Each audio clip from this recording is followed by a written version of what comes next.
I'd like to point out before we begin that we actually do not have a quorum of physicians at this point. And therefore, this will be a non-binding meeting with mainly informational items. So I hope everybody has reviewed the minutes. If anybody has any commentary on the minutes, please pass it forth to Tim. And when we do have a chance to review the minutes at a future meeting, we can take care of any changes. Brief correspondence. Mike? Please, you start with the first piece of correspondence. Yeah, I haven't put it in letter format, but we've been doing audits at Albany Med, receiving, we're actually, for people who don't know, we're receiving the PCRs right at the A-zone fax, now all the electronic ones. And we've been following up with agencies when we're not receiving them in a timely manner. And usually the timely manner has been anywhere from 12 to 18 hours to 48 hours. I'm calling the agencies up that we haven't received the electronic patient care reports. It is a state requirement for us as a hospital and a JCO requirement. So if, I don't know if the region, I'm just going to send Tim a letter about receiving electronic patient care reports in a timely fashion. And it's especially important for the STEMIs and the patients that are admitted to the OR and then go to SICU. They are looking at this stuff. So. Is there a time frame on the state or joint commission requirements on getting those records completed? There is for the Bureau of EMS, the old written PCRs. The time that you left, the electronic policy statement has no time frame. Right, but what about the joint? Does the joint commission know? No, Okay. it just says upon the audit that stuff should be together. Gotcha. So basically, we probably should once again reissue a reminder to our agencies that they need to do the documentation of care they provided and get it to the hospital in a timely manner. I've never heard that before. I think it's time for the yearly memo. Can I set up an auto send every year? So much good. It's actually copy and paste. We changed the logo last year, so we have to change the letterhead. Are you going to put pictures in of people like you did with the keys in the incidents? Yep, on the Facebook. Some other correspondence. We have a letter from Saratoga advising us that Keith Snyder is their new ALS coordinator. A letter from the Lebanon Valley Protective Association advising that they have ceased operation. Those of you that haven't been following the doings in Columbia County, Lebanon Valley has ceased operation, as has Fillmore. Letter from East Kodak Fire Company advising that Sarah Vogel is their new medical director. Sorry about that. Replacing Dr. Sosnow. Letter from Wilton that I am their interim medical director, replacing Dr. Case. I'd like to highlight that actually should be a capital I in interim. What happened to Dr. Case? He has been unavailable for Wilton. Okay. Copy of a letter from the Department of Health to Corinth that their agency-controlled substance violations relative to storage and administration. They have subsequently turned those in. We will address that later. Fentanyl approvals from the Department of Health for Clifton Park, Half Moon, Waterford, City of Waterville, and Scotia. And Dr. DiMartino has taken leave of us this month. Some other documentation that has come in over the last several days regarding therapeutic hypothermia, which is now being implemented in Chatham. Some concerns about electronic documentation and QI components. Dean, do you want to address that really just briefly? It was correspondence into us, but just bring up the issues. I missed what you just said. So this was an email generated from you that there were issues regarding quality improvement functionality for ESO. okay, yeah. The agencies using ESO have all been notified, and this is was attempted to be addressed. However, when a paramedic wrote a PCR and they have the auto fax function, the medic would write things like negative loss of consciousness, negative deformities. The faxed version of the PCR faxed to the hospital in the opposite. So where you wrote negative loss of consciousness, it printed positive loss of consciousness. Nobody knew that because on the computer and on the server, it looked correct. However, the document that the hospital actually got was the opposite. It was discovered by accident by a paramedic who sat at the hospital, typed the entire PCR, faxed it, and then wanted to just look at what the faxed version said. That is the only way that we were able to catch that. It went on for like a 19-day period. I did contact ESO. They had corrected it before I had contacted them. It came to me through the grapevine, and I requested that they send somebody, some kind of a mechanism to actually go to the hospital, look at every single document within that 19-day period for those computers that had the wrong patch, software patch. They have refused to do that. However, they have put it on the agencies to take care of it, and the agencies have responded that they have taken care of it in a reasonable way. Okay, so what we know, as of right now, the agencies have assured us that the documentation they have sent to the hospital for patients they've cared for has been corrected. That's what the agencies are telling us. Okay. Good, nice catch.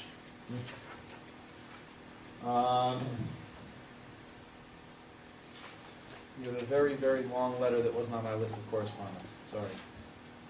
What is that?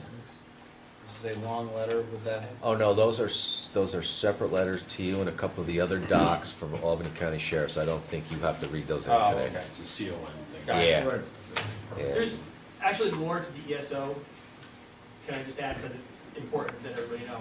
Postscript. Yes. Go for it. Continued efforts to do things with the software have been nearly impossible. They promised us before we approved their software that we would have access to the data, we'd have access to the charts, and access to, most importantly, very importantly, to the audit trail. They actually walked me through a demo of that.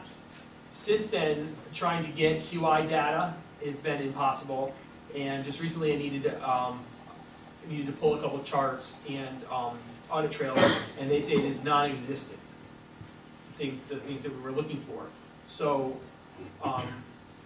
I would really recommend that MAC consider not approving another ESO contract until they get those bugs fixed. And I told ESO that that's what I was going to recommend.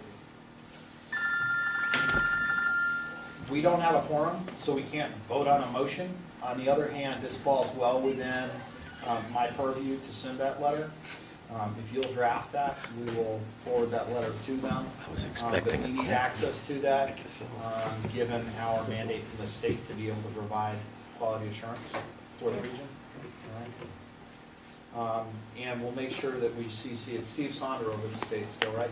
We'll make sure to CC Steve on it, so that he's aware of our problems with the company, because that's not acceptable. That just can't be.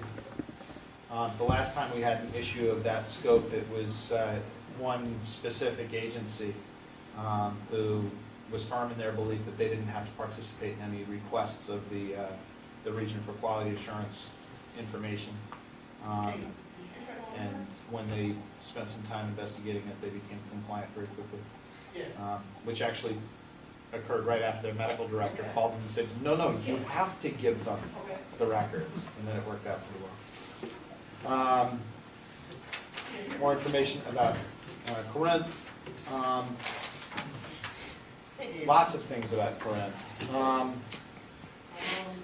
Tim, do you mind if we go out of order? Absolutely not. Okay, You're running the meeting. thank you. What I'd like to do, since I see a whole lot of guests in the back of the room that I don't recognize, although we don't have a quorum, I apologize if this needs to be voted on, it hasn't been brought to my attention yet. Rich, if you'd like to introduce your compadres to the room, and then why don't you designate somebody else? Steph's never been shy. She can introduce everybody. Okay, whatever. I just wanted, we're here here to address the issues, we're from the town of Corinth, and address issues with the emergency squad in the town, response issues, and basically what we're here for now is, in general, is to get grant authorization from REMO to apply for a paramedic level ALS CON for the town. We've had some issues with the emergency squad that services the local area, and at this point, I'm sure you probably have seen it on the news, the town wants to move forward. They passed a resolution for the town a couple days ago, actually last week, and last night they passed a resolution for the village, which is contained within the town, that has to have a separate CON, which is being taken care of as well. The town's application should go out tomorrow in the mail to the Department of Health, or I can deliver it one way or the other. But to go to a paramedic level, we have to apply for authorization from REMO. One other caveat to that is, we have equipment fully stocked, we have an ambulance that's ready to go in service. It's not servicing people. I talked to Lee, we sent her an email to advise her this, and we're just letting her know, and the state know, and you gentlemen here, that we have equipment available. As soon as the state can make it available for us to get our CON, we will service the area. So really what we're here for is just permission to go at the ALS level, or granting of that with our CON application that'll go out tomorrow, if possible. I've got a packet, I can explain all kinds of questions and stuff, but that's the reason why we're here. Why don't you introduce the other people who are here with Sure. you too? 'Cause This is Charlie Brown, he's the town councilman for the area. Arnie Gillies, one of the paramedics. Stephanie, Corey, are all paramedics for the agency as well. I talked to Mike McAvoy just to, and I got packets I can hand out, but I don't wanna go into a lengthy lecture, but I can answer questions according to you guys, because Tim said you would direct the conversation. Well, at this point, I know a whole lot more about what's going on Yep, from all three sides, Okay. which is what there seem to be, than anybody else in the room, with the exception of probably Joe. So what I'd like is a brief nutshell version from anybody back there who feels like they have enough voice to share with exactly why an ambulance that has an operating certificate isn't currently being used, what happened to Corinth's emergency squads, controlled substances, and where things are going at this point. you want to talk about the breakdown, financial issues and stuff? At some point, I don't know exactly the day right now, Corinth Emergency Squad discontinued their paramedic service. And they took the narcotics over to Glens Falls Hospital and dropped them Oh, off. Saratoga. Oh, Saratoga. Yeah. Okay. So when they come back from that, they were told that their services were no longer needed. So we are without ALS coverage right now, and we've had 2 incidents that are very serious. And Yeah, last Monday, and Charlie can explain the town side with the issues that happened on their side. Last Monday, I got a phone call from Joe Farrell, and he had told me that we were to surrender the narcotics, that we were not members or employees of the emergency squad, which violated New York State law, and to turn the narcotics back into our stock, which was the hospital. So we proceeded to turn in our narcotics, and I asked Joe, I said, what about ALS? Does this have paramedic status? And he said that it was Remo's decision at that point. I talked to Tim, I left a couple messages for Tim. At that point, I called the paramedics that were on duty. They brought the narcotics down. We surrendered them. On their way back up, I got a phone call from Randy Tubbs, one of the board of directors.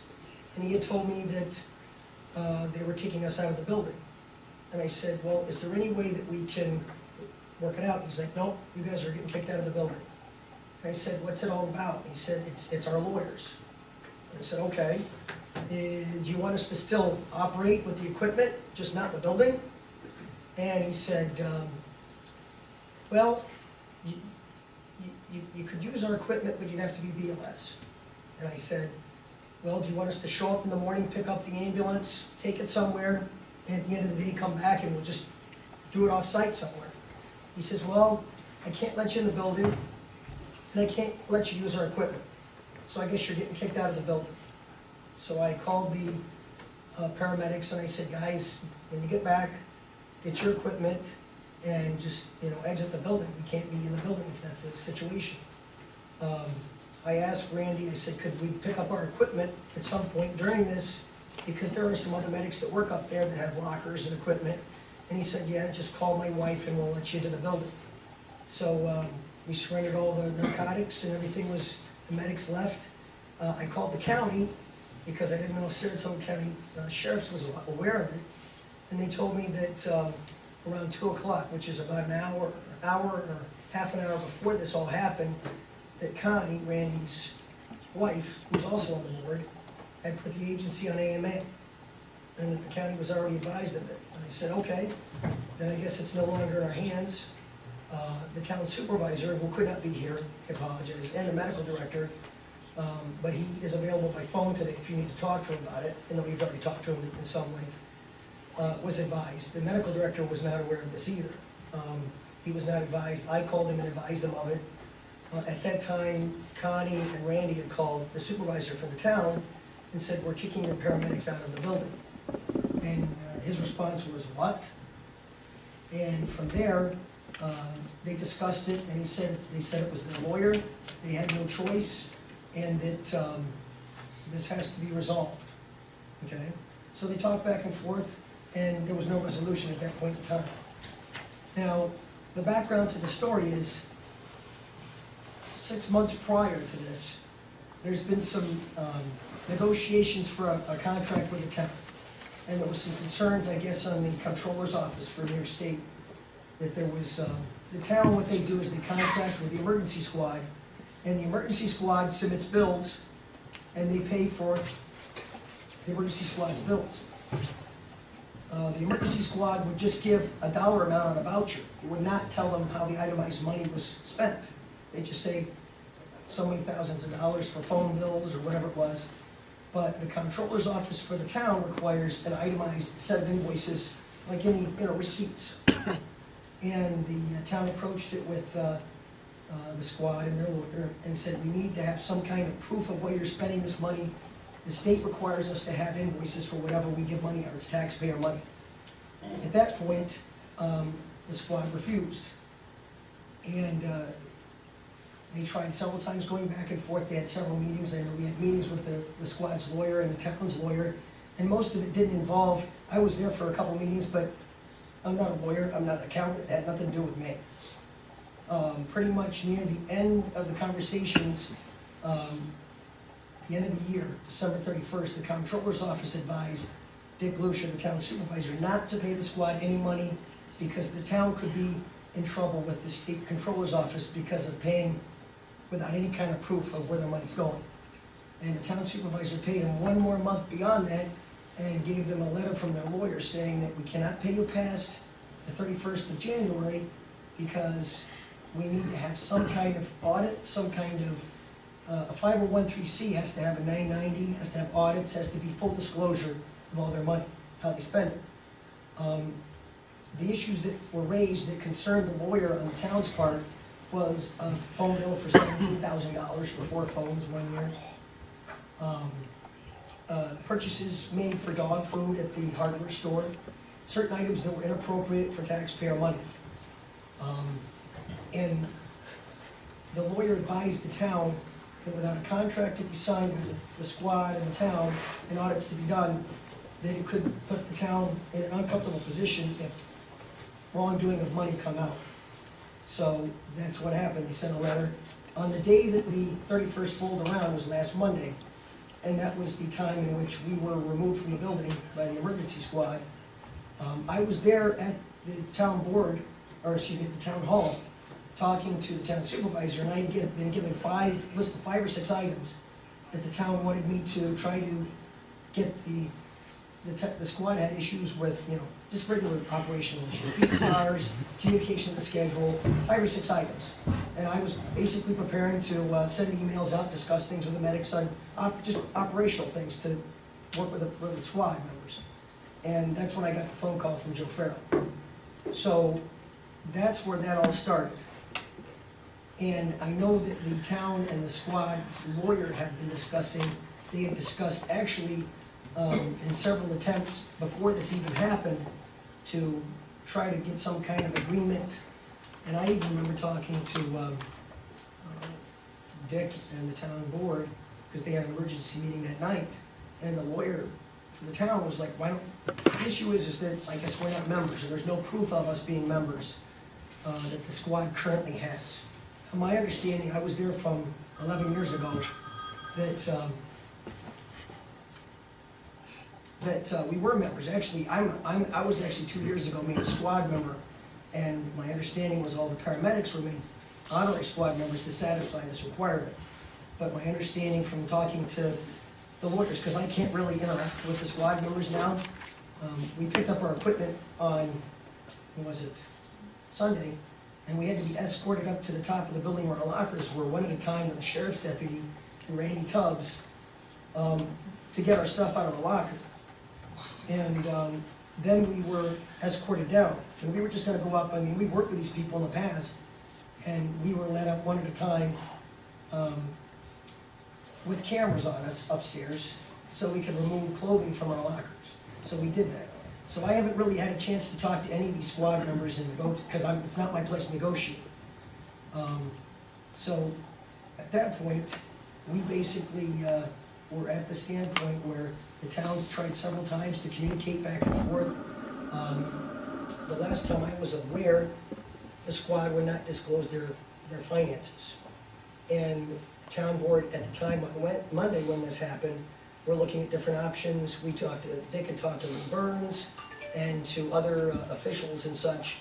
And Lee Burns actually suggested at the time, the only way to get out of the situation was to move on with the town CON. So that's when the process started for this application. I even offered to the town and tried to do it indirectly. Could we sign some kind of temporary thing to get the medics back in service to, maybe a month's worth of service, recovery? And I know I talked to Joe about it a couple times, and he, the agency, the volunteers that run the organization want a long-term contract, and they want, certain changes in monies. And I think the changes from the way it was is monies that were collected would go back to the town to offset taxes, and there was a paramedic payroll that was paid by the town, and there was $100,000 that went to the volunteers for their operation budget. My understanding is the last time that they talked in a negotiating interface with the lawyers, the squad wanted all the money. They wanted $500,000, and they would decide to do with it the way they wanted to. And the town board's issue was, if we don't know where 100,000 is going, if it goes up to 500, we might have a big problem. So we've moved on. The town passed a resolution. The village passed one last night. At this point, I also talked to Scott Stone from Hadley, Luzerne, or Rockwell Falls, and there was a discussion. I know he called me yesterday and said that the state was gonna try to broker some kind of a coverage plan for them during this interim, or just do something. And Scott called me this morning and told me that he had talked to his board, which they're a separate not-for-profit up in Hadley, Luzerne, and he said that their board wants nothing to do with the volunteers in Corinth that run that emergency squad. Evidently, they were trying to contract with Hadley, Luzerne to do ALS. And at that point, I said, Scott, so is there any kind of, he said, we're gonna stay out of this because we don't want to get into it. It sounds like a can of worms. What I did, and on your advice, because you did call during this period of time, and I don't know, have you talked to Mike McAvoy? Okay. What I did is I talked to, and Lee said the same thing as far as merging with other agencies and formulating a plan to take the smaller agencies, or Corinth or whatever it is, get them into bigger agencies and maybe move to a system that's more efficient. I talked to Nash, I talked to Schuylerville, I talked to, just a couple quick ones, I know Saratoga, I asked Lee, she said no, but I guess Saratoga's people say maybe, they would like to. Moreau said definitely. There's just, I mean, I didn't talk to any of the lower agencies in the lower part of the county, but there definitely is some interest in merging. But I talked to, well, no, I mean, you know what I'm talking about. I've been busy. I talked to Mike McAvoy, and I said, Mike, before we go any further, would it make sense for us to do something from the county down, instead of me talking to Moreau or Wilton? You know, because it could make more sense for a bigger proposition. And Mike said definitely. So Mike is traveling right now all over the whole world, but I guess he's gonna be back next week. And he said that pretty much what's gonna happen when he gets back, and I know we're meeting with Paul Lett tomorrow, our plan is to just maintain operations 6 months to a year. We actually, and I'll name them before I leave, because, including Malta in this situation, all of the agencies in northern Saratoga County have donated loaner equipment for us to use, so we're fully functional when we get our CON as of tonight. But we're not gonna get it, but we have equipment. And at some point, if McAvoy can get the county thing together, we will merge into the county and basically be absorbed into that system. If they cannot, then we will merge with other agencies, Wilton, Moreau, whatever it is, on a smaller scale. But Mike seems to think that instead of using a model of 100%, which he used to use it as last year's proposal, use a 60-40 or 50-50, and then hope as, like Albany County, agencies will slowly want to join and they will get rid of their local small squads. And the town board is, and the town supervisor, their concern is just to get emergency services up right now. And I've even talked to Nash. I don't need to be a boss. I don't need to be a gold badge. And Nash even had the same opinion. I didn't talk to Schuylerville about that, but basically, it makes more sense. Every squad's having money problems, every squad's having medic problems, and at this point, we're just looking as a temporary solution. We've got, last time I knew we had 3 light pack 15s on the way up there, and I told Frank that we only need 1. But we've had overwhelming support from every agency that's been up there to help out. And I talked to Mike, and Mike, it echoed it, that it was a very good response. And I think it also shows the effort from some of the agencies that want to work with us. Like I said, Moreau, Wilton, Schuylerville. I didn't talk to some of the lower ones, but Mike had told me that there was interest in some of the other agencies. It's just a matter of fact of figuring out how to put it together. And I think also, I've got a lot of phone calls. Charlie Brown's got a lot of phone calls, and the town supervisor up Corinth. I know Wilton is considering a CON as well for the town, right? Or the town's considering some options? As far as what? Just different options for their ambulance service, right? Yeah, or some other options, but I think this has kind of opened a lot of people's eyes in the idea that maybe now is the time for some of the change that has to happen. So, I mean, I've got it all on a piece of paper here, I'll give it to you, I got it all. I don't want to tie up your time, but we're just looking for a short-term solution. And like I said, I put it in Mike's hands, because if I try to broker something with another agency like Moreau or something, they're very eager, they want to work together. But if you can do it countywide, I think we'll get more people, and Mike agrees. So that is our plan, and we're not, like I said, we understand we have a budget right now for this year. We have enough money to continue on and make it all happen. We're stationed down at the old police department. One interesting point to this, and I'm not using this as an excuse, we have about 4 to 5 times as many volunteers that want to volunteer for the town system now, as opposed to the old squad. And a couple of them talked to me and they're like, can I just ride and not do bingo and not do, all this other stuff? And I said, sure, you're just gonna drive an ambulance and do CPR when we tell you. And they're like, that's all I wanna do. So, again, and I know that I talked to Mike for any help, and we sent an email back to Lee. We appreciate all the help from the other agencies, and we wanna work with the REMAC and the county. And Paulette was kind of like, well, we'll see if it's gonna work or not, but I think the agencies that I talked to so far wanna make it work. And I think, you gotta start saying that it can happen. Lee Burns told me when I talked to her, I think early in the week, like Thursday, Friday, She said, not in our lifetime.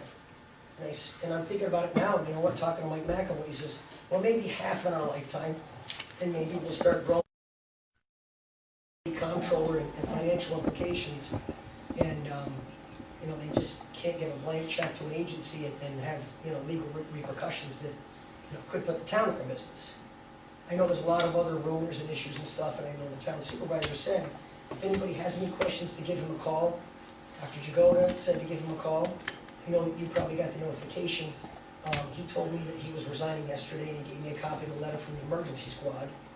And he would like to be the medical director for our agency in the interim to have things go forward and serve the town and get services back as soon as possible. We're not making any accusations that people are dying or anything like that. We know you're very astute and know what's going on. So we're just asking for your help to move things along further. And I've extended it to the state as well, even if they can, you know, we're trying to do something with Lucerne, but Scott said their board was like, you're too hot to touch right now, or down there. So if you have the power to, Dr. Daly, to make things move quicker, I don't know if it's possible or not, but, you know, we have the equipment. The CON for the town will go out tomorrow, the village probably within a day or so after that. We're prepared to staff 24/7, 2 paramedics, until we get volunteers to drive tonight, which we've already got 20, 30 of them, to make sure services continue until we can work with Mike and the county to do what we have to do to make this a better system. Rich, you're looking to do a double paramedic ambulance? Well, we originally had 2 paramedics on during the daytime, 1 at night, because a lot of the volunteers wouldn't show up Okay. during the daytime. That's what it was before. And we used to have a fly car in service as well. We could divvy out crews. The other issue too with Luzerne is we end up doing a lot of mutual aids for Luzerne and they for us. And originally the reason we had 2 paramedics was to have a paramedic go back in the fly car to leave ALS in service for the town. There's a talk of just giving a town vehicle to the second medic. We've already got offers of volunteers to ride during the daytime, so we can have a paramedic fly car and a paramedic ambulance until the county system goes or we merge with another agency. The transport times too are about 40 minutes. So the time down and time back is an hour and a half, 2 hours. So while we're out of service for at least 2 hours. Joe, any comments? Again, Profound as always. if anybody's got, I'll get pamphlets out to everybody as far as, you know, it explains the area, the surrounding territory and everything, all the CON stuff. And I understand that it's a real tough thing to go through. It's been on the news and everything. And Dr. Jagoda's been, I don't think he has that many gray hairs, but he's got a few more right now, I think. And I think all of us have. I mean, I haven't, I've got a cold that I can't get rid of, but, and I appreciate your phone calls and Dick Lucia as well as trying to work through this. And they tried through the mayor to have some communications to see if maybe the squad would just donate the equipment. We would go back into the same place and ride for the town. And just do something as far as working together. Because that way there would be no worry about money. You know, because I don't care about billing. I don't like giving people sign sheets and all that other stuff and money. But the town is, and they've got to pay their bills and they've got to have accountants look at everything. So, but it's not. The other issue too is I don't really know why the squad did what they did, I can't make any accusations or assume that it has anything to do with the contracts, but our negotiations. But we definitely, the town, I think Charlie Brown will testify to the fact, we did not, and we would never discontinue service up there based on, you know, if our contract or something's not going well, or if we don't like the squad members. Okay. Thanks. Let's, thank you. Sorry, Very Mike. in-depth. It's okay, it was actually kind of soothing. Clearly there's a problem. Clearly there are a couple of different potentials for resolution here. I like the fact that you're looking into a more system-wide approach. And we can't address this without a quorum. However, I will certainly review everything that you send us and then put something out to the rest of the group so we can comment on it online, make decisions to how we can assist with the process this goes forward with the state. Okay. Our concern is clearly for the patients that are being not getting the coverage that we would like them to have in the town and village of Corinth. Our concern also would fall to the patients in the towns of Day and Greenfield, who I think the squad also had responsibility for coverage. With Dr. Jagoda stepping down as the medical director for the squad, that would leave the squad without a medical director, as has been our habit in the past. What? Tag, you're it. Yeah, tag, you're in.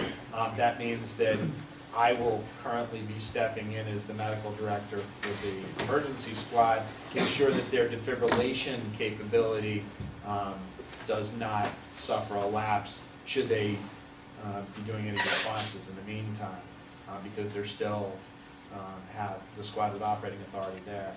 To the best of my knowledge, there's only one other squad that has operating authority in the town of Corinth. Does that squad have any intention of putting an ambulance up there that would? That's you, Rich. That's you, Rich. Hell no. I know that the town supervisor has corresponded with them. Tell us how you really feel. I know he has corresponded with Mohawk. Just a caveat to that, I did talk to Scott Stone this morning, the coordinator for Hadley, Luzerne, and Rockwell Falls. He said that they are currently in negotiations with the town today to take it over. So it sounds like Rockwell Falls will be serving that area shortly. I don't know if they're gonna have to refund the money. I know that the emergency squad has already taken money or cash or check or whatever it is for. Not the purview of this organization Yeah, at all. but I mean, at that point, I think that Hadley Luzerne is gonna, he indicated that they were gonna be taking that over shortly. Okay, good. Just as long as emergency medical coverage will continue as unscathed as possible for the area. Joe? Just for the record, I want everybody to know that I've made myself available to both the squad and the town to broker a deal with a full intention and a full knowledge that, given the right set of people in the room and the right amount of discussion, that the problem of the employment contract for the medics could have been resolved, and they could have been back in business within 24 hours. For whatever reason, one side or the other chose not to do it. So, just so you understand, the state at this point, we've made our offer, we've made ourselves available, and whatever happens now, if they choose to file this community CON, so we'll do it. If you choose to make a ALS, God bless you, go forward. But just so you know, we did make the effort. Both sides. There's two sides to every story. You're only hearing one side here today. There's two sides to every story. I tried to get them together. For whatever reason, it didn't happen. For those not in the room right now, who are going to watch this ultimately on video, there probably are actually more like 3 or 4 sides to this story. Certainly are 2 clearly different sides to this story. Joe has made himself available as a broker to this conversation. I have offered to be a part of that larger conversation as well, and neither has yielded a definitive opportunity to get these 2 groups of opposing people, both of whom have the best wishes of their community at heart, together in one room to use the resources and the human resources that they've already got at their disposal, as well as the operating certificate that already exists up there as well. Anyway, so thank you. I'll pass forth any paperwork that exists to the rest of the members of the group.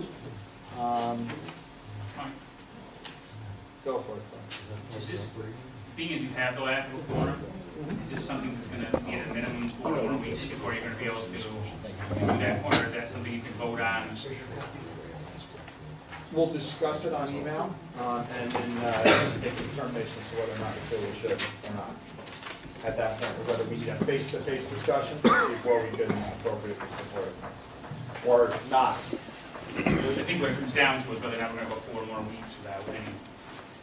If you go 4 more weeks without advanced life support care, however, you go 4 weeks with an ambulance because you've been allowed to progress with your operating certificate. Okay. Because you'll get a certificate on the time frame that the state issues a certificate. Just what I'm not BLS or sure the ALS. state has ever issued a certificate the day of receipt. It's usually a month or several month or multiple month process. So I'd be really surprised if you send the paperwork in tomorrow and you're up on Friday.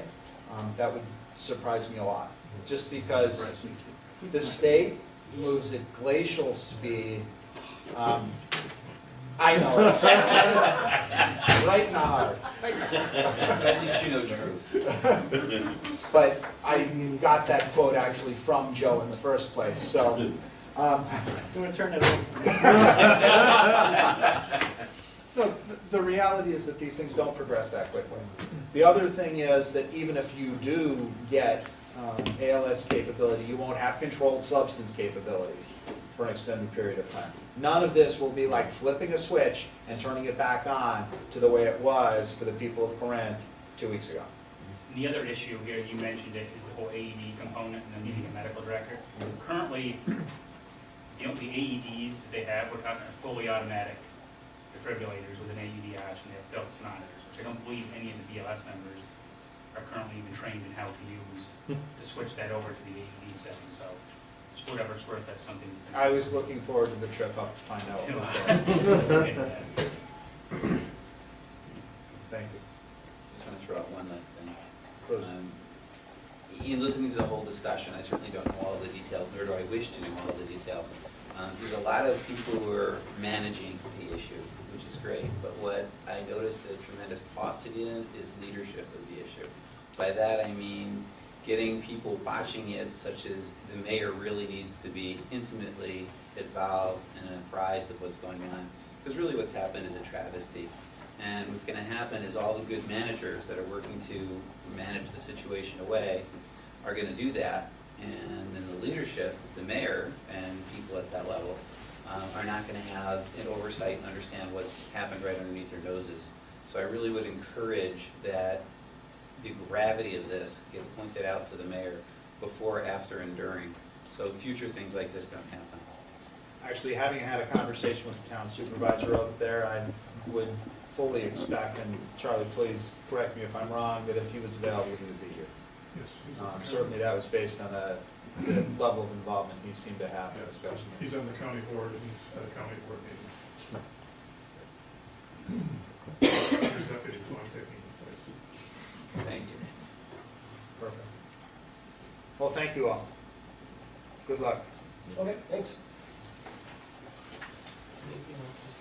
Now, I think I can follow only one thing can follow that successfully, which is the report of the academic committee from Dr. Doynow, which should be very, very brief, because I think there's only one person in the room that wasn't here for the academic.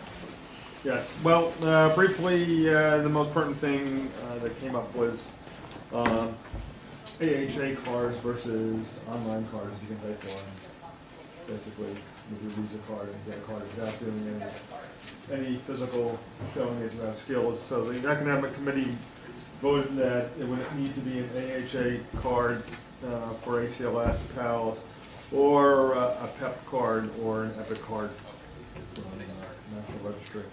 Other than that, no other cards would be accepted, and people had 6 months to comply with that. Since already a number of people apparently turned in the online cards. There was a lengthy discussion, but it's been tabled until next month on what we're actually going to do to keep people online for credentialing, and we'll keep you informed of what happens. That's basically it. CMAC and SEMSCO will meet at the end of March. There was, what was RAMSCO meeting? February 28th, next. There was one in January. January 24th. Right. There's no meeting. There was a meeting. My mistake, that's a typo. Brief report, Rich? That's a typo. We voted on the Cambridge Valley Certificate of Need application, which I guess is back at us. We're going to get the vote on it again, perhaps. There were some procedural issues. The state has returned it to the REMSCO for a revote. Details are available upon request. I don't know anything else I missed, Tim. I didn't come. I was at jury duty, so I was not at that meeting. Jeff, you're actually a REMSCO member. That was tied up most of the meeting, actually. Yeah, it was a part of the meeting, yeah. The interesting component of that would be that the committee, the operating certificate committee, what's the committee? CON committee voted to deny the application of Cambridge Valley. However, the hearing officer's recommendation was to accept the application of Cambridge Valley, and the REMSCO voted with the committee, not with the hearing officer. That is also correct. Correct. We also received correspondence from the department telling us we should not have solicited a hearing officer's recommendation. So that's another issue as well. When in doubt, toss another issue. That's right. At least we're well paid. Yeah, exactly. And getting what we're worth.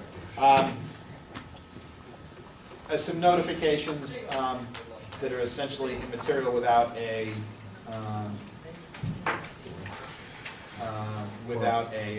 quorum. Peter, EMD process ready relative to stroke. Do you want to comment on that really quickly?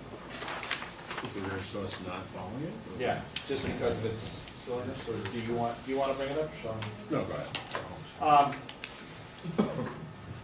The new emergency medical dispatch includes running the patient or the caller through a Cincinnati stroke score as part of the call-taking process.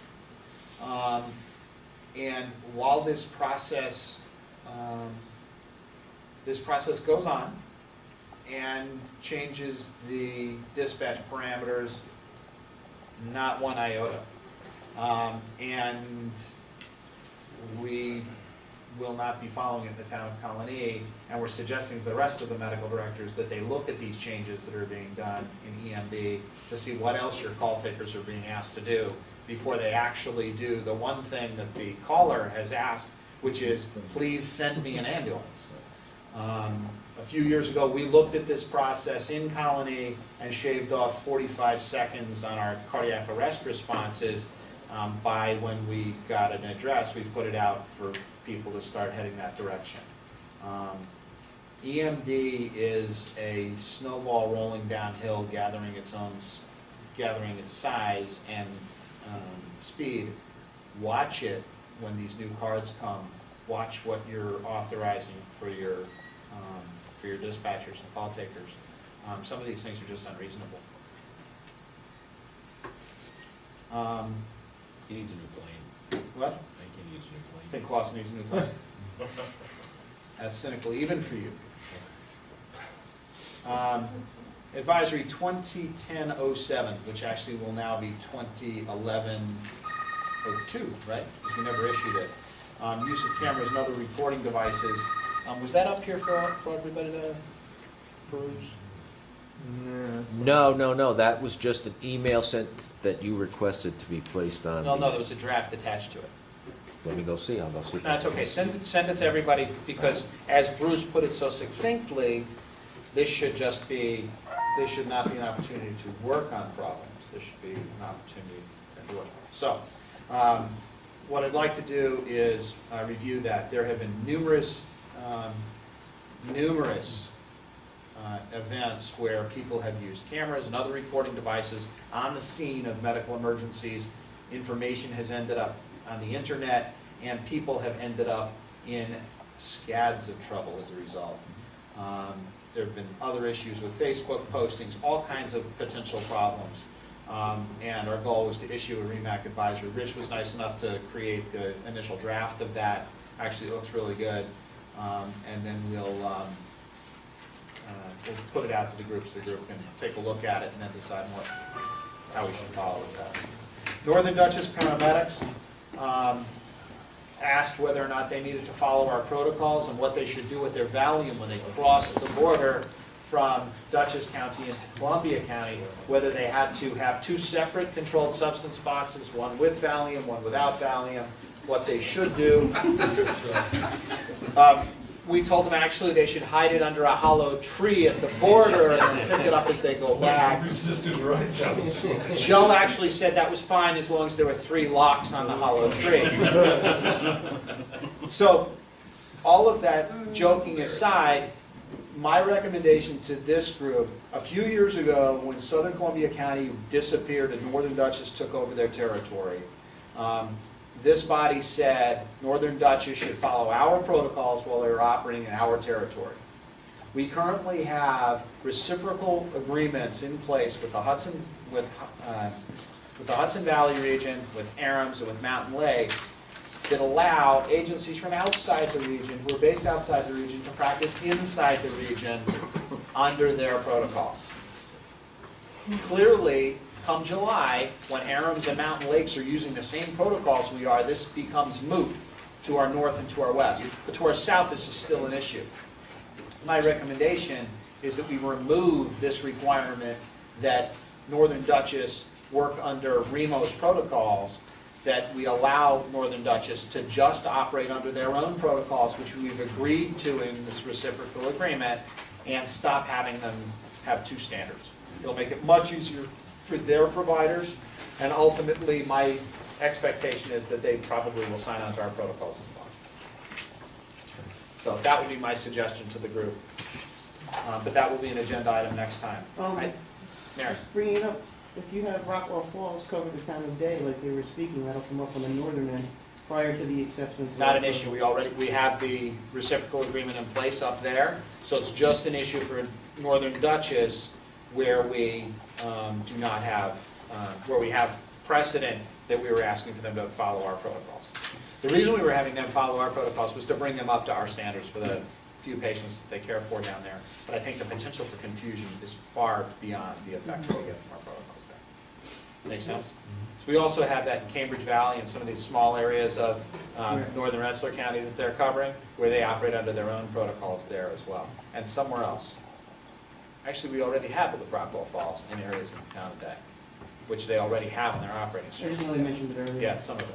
What does that do for credentialing? What? What does that do for credentialing those medics from Northern Dutchess? Do they need to be credentialed No. over? They do not. Just need to down be- there. Okay. Just down there. Just down there. Which makes most sense, because first off, they're doing the same thing they do all the time, plus that way they're in the same CQI and QA process. Exactly. It just makes it, it removes an additional layer of bureaucracy that they don't need. Which will lead to a mistake eventually. Exactly. Exactly. Because we're in the process of credentialing. What? We're actually in the middle of credentialing maybe 10 of those people right now. We should stop and let them just continue functioning under their own protocols and their own credentials. Do what you're doing. Just keep going on what you're doing, because we can't vote on it right now. Okay. So, Corinth EMS, I think, has been updated beyond any reasonable expectation. The reciprocal agreements I mentioned already, infection control, personal protective equipment in nursing homes. I had gotten a phone call. Sorry. I'd gotten a phone call from initially an EMS agency that was being yelled at in a nursing home because they were wearing gloves when they were taking care of patients. And then to carry this through farther, I then received some correspondence from regulators for nursing homes that EMS providers were using gloves on patients and then touching everything that they could find on their way out of a nursing home. You know, the spot that I normally see bad infection control is the patient being wheeled into the emergency department, up to the gurney, they transfer the patient over wearing their gloves, grab a hold of their cot, push the cot out in the hall, take the gloves off, throw them in the garbage, grab the cot, right where they had their gloved hands a minute ago, and wheel out of the department. Infection control needs to be continually retaught to our providers. And that's basically what this comes down to. There needs to be education of our providers, and this falls mainly to the commercial agencies. Educate your providers in terms of when gloves come off, when they come on, what you do for surfaces where you're potentially contaminating, and what you do after transferring your patients. It also needs to go back to the nursing home saying, please help us decontaminate our stretchers by having equipment that we can use to decontaminate our stretchers right after we transfer a patient to you, to make sure that we're being kept as safe as possible and your facilities are being kept safe. So, he said, she said, Wash your hands. If it's wet and it's not yours, don't touch it, wash your hands afterwards. Mike, I have another nursing home question that I can just throw out to the group. Oh, I can't wait, Todd. Does anybody go to nursing homes, start an IV on a patient, let them sign RMA and leave? We told Howard no yesterday. Why would they do that? Apparently it's being done in other parts of the world. You go to Rowan County Nursing Home, they got a blood sugar of 29, you wake them up, you call a signal. No, this is just the nursing home asking you to come, you're their IV team for the nursing home. Mrs. Smith is on IV antibiotics. Can't charge for that. Blew over lines. As Mrs. Smith Well, signed you off. can if you have an agreement with the nursing home. Actually, under whose license are they working? That was the I was argument we had under yesterday. the understanding that they couldn't perform procedures in a healthcare facility. So that would be the answer right then and there. I mean, not necessarily, I mean, you can provide emergency medical care, I mean, if you got an arrest, why can't they put an But the IV? person is going to then enter the emergency Right. system. But They're you can't- asking for you to just go No, and you Yeah, can't just just go come- perform a procedure and then leave. No. Well, I got how it all straightened out yesterday. I'm just waiting for the downfall. You know, while you're at it, can I do a Foley over here? Todd, you know what the short answer is? I don't know. You're not legally allowed to, it's an Article 20 facility. Well, you're starting, they can't ask you to come do that, but what if they come ask you to evaluate the patient, you think they need an IV, then they decide they're gonna sign off against medical. There certainly has been a lot of conversation about the idea of leaving a patient with a bag of fluid hanging and then returning to them under flu contingency plans for profound dehydration, care in place, isolating the, exactly. It's nice to have them on. I would assume that is under extreme conditions where. That's there's- under extreme conditions. In a nursing home, treating the dehydrated patients in place makes sense medically, but being called specifically to be the procedure team is something that would have to be worked out within a regional system, with a regional, with that specific medical director, and conversation, I would say, with the local state rep to make sure that everything was being kept as close to compliance as Is there possible. any of that being done around here in the city? Not that I know of. Dr. Dillon, if I'm not, in a prior life, we dealt with issues, and as it was explained to me, was as long as it was outside of the 911 system response and outside of, therefore, 30A, any skill set, etc., within the scope of practice could be arranged within the agency via the medical director and any other facility. Hence why some places will take like an insulin drip when they have a contract to do transports with a certain facility, although it's not on regional protocols. That's covered by the interfacility transports. That's a transport. But yeah, but it's a medication that's not on there. If this is of any value, if this is of any historical value, 10 years ago, we posed this very question to the department, and we received a resounding and firm answer of no, you may not. The reason being, about 10 years ago, nursing homes started providing rehydration and IV therapy in nursing homes. They weren't very good at venipuncture, so they would call us, as Mary said, as their IV team, or wanted to, and trying to help our customers, and it was a skill we were proficient at. We wanted to do it, and the department told us no. 10 years ago, I don't know if times have changed, but I doubt it. Gotcha. Do you have any documentation that you can pass on to Todd? I would have to dig. Check Paul's desk. Yeah, I know. Jeff probably does it. Yeah. Protocol updates, for those of you that were not here last time, the chart of protocol updates is in front of you. Yeah, you're right. They will be on the road for an hour going to the trauma center. 200 micrograms of fentanyl is not appropriate. Somebody that's 15 minutes from the trauma center, 200 micrograms of fentanyl is probably more than adequate. Therefore, these are decisions that should be made individually. We're continuing to work on that process with the state. I don't know whether or not that's gonna fly. It may be a total revision of everything we've got. We'll have to wait and see. But they're being very, very receptive to discussion, which is really nice. And the only other thing I have is that I continue to work with the state about a single Excel spreadsheet. I'm gonna work with Jeff Nash. If you, Peter, and Brian can stick around, and Tom, if you guys can stick around for just a couple of minutes after we meet, just to review Jeff's spreadsheet really quickly, and then I'll go over some of the stuff we're going to add to it. This will be a single spreadsheet for everybody in the region to use for fentanyl. My goal is also to reduce the reporting requirements of the state from quarterly to 6-month reviews, and to bring the data into them on a basis that they can better use. So I think we're pretty close on that too. With no further ado, since we have no quorum anyway, we can't vote to adjourn. I would ask the docs to stick around for just a couple of minutes. Actually, docs, if you would want to meet me on the other side for just a second while everybody does their standard mill about and chat. Sure. And then I'll pop back over and chat with the supervisor.